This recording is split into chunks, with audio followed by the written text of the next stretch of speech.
কি রান্না করব খুঁজে না পেলেই যখন রুমমেটকে জিজ্ঞাসা করতাম, কী রে কী রান্না করব, তখন রুমমেট বলতো, এই দই বেগুন খাবি।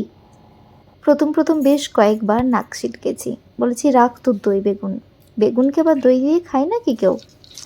ও মনের দুঃখে বলতো, আমি বানাচ্ছি, খেয়েই দেখ একবার। বেশ কয়েকবার অনুনয় বিনয়ের পর আমি বললাম, যা বানা। সেই যে ও দই বেগুন বানালো, তারপর থেকে প্রায় সময় বলতাম, আজ অন্য সবজি থাক, দুটো বেগুন নিয়ে আসি, তুই দই বেগুন বানিয়ে দে।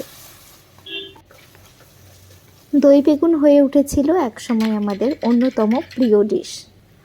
বিয়ের পর আমি ওর থেকে অনেকটা দূরে। আমি জানি ও এখন দই বেগুন মনের আনন্দে বানিয়ে খায়। এত বেশি দই বেগুন খেয়েছি যে রেসিপিটা মুখস্থ হয়ে গেছে।